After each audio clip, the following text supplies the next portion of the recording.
There's a lot of people that will not acknowledge this pain. The hurts and the suffering here, you can tell in their eyes. They're trying to run away from it, but it's always there. Ultimately, several dozen priests and church workers would be named as abusers, not just in St. Michael, but in Alaska Native villages across the state. Few were as widely known at the time as Father James Poole. The host of a popular Catholic radio program, Poole was once profiled by People magazine as one of Alaska's hippest DJs. But decades later, he would be named as an abuser by almost 20 different girls and women. The first to step forward was Elsie Boudreau. Father Poole would have me sit on his lap, straddling his legs, and we would French kiss for hours. He would tell me that he was my friend and that he was my brother, my father, and my lover. Boudreau said the abuse lasted for almost 10 years. And on one occasion, she said, Poole raped her. Finally, she moved away and made a new life for herself in Anchorage. Were you going to watch the game? Yeah. Did he have it recorded? She married and started a family. But then, she said, the memories of the abuse became inescapable. When my daughter turned 10, the age that I was when the abuse began, it was really hard to shield the fact that I was sexually abused. It was like flooding my consciousness. Boudreau turned to the Catholic Church for answers, but couldn't get anyone to talk to her. Finally, she got the attention of the new bishop, Donald Kettler, who'd just come from South Dakota to lead the Fairbanks Diocese. I met Bishop Kettler. I identified that I was a sexual abuse victim of Father Poole's, and I just laid it all out and talked about how hurtful it had been to have come forward and to not get a response from anyone from the church, to not be acknowledged, not be validated, not be comforted, nothing. He didn't get it. The Catholic Church abuse story was breaking around the country in 2002, and Boudreau decided to call a lawyer. Ken Rosa was a former Anchorage prosecutor who'd just begun to investigate abuse claims across Alaska.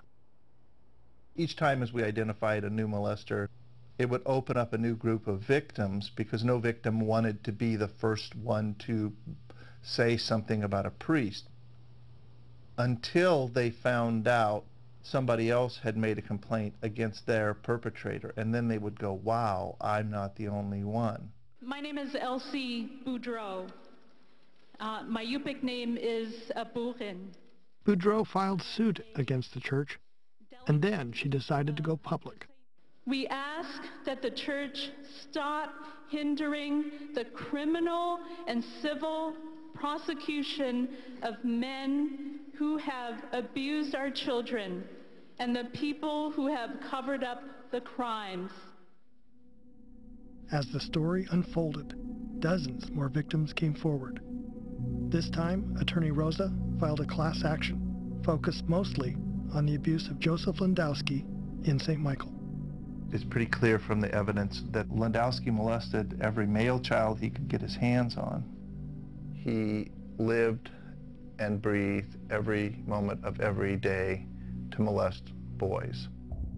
The public spotlight now fell on Bishop Donald Kettler, who was forced to respond to claims about Landowski on the local news.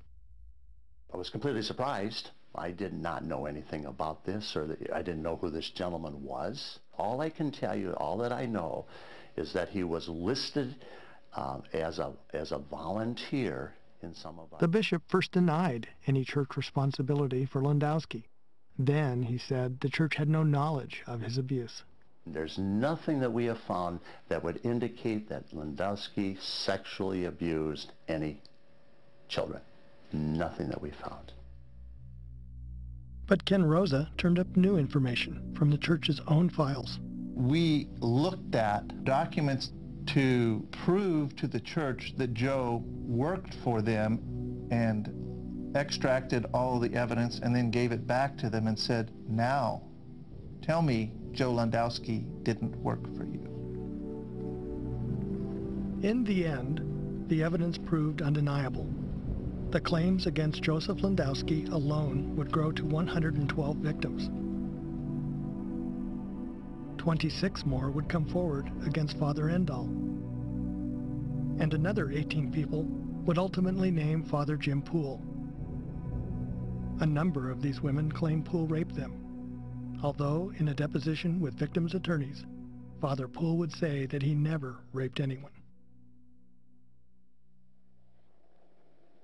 By 2008, the church faced hundreds of claims and began talking about settling out of court. But little of this healed things for the victims in St. Michael. For years, Packy struggled with alcohol and drugs, and his own acts of domestic abuse led to 3 of his children being taken away by the state.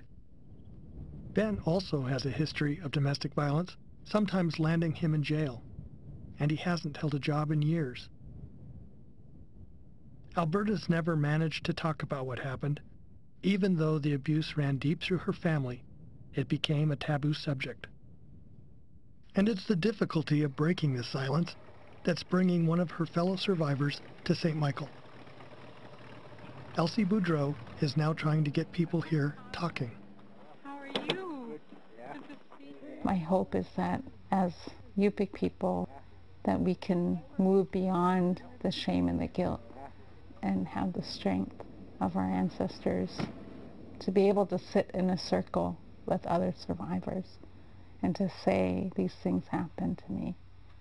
And what are we going to do about it?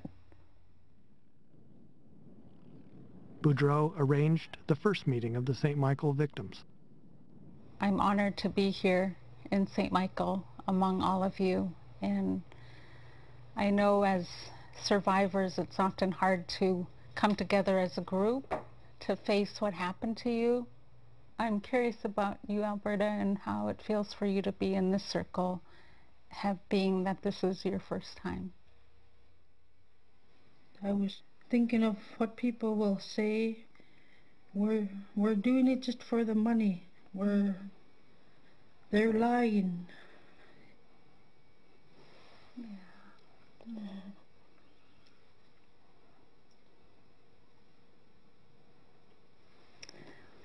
But it's not that. We were hurt as kids.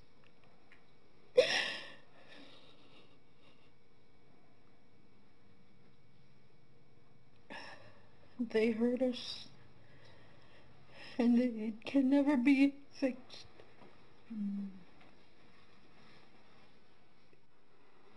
I was very angry and upset because I started wondering how come I was crying.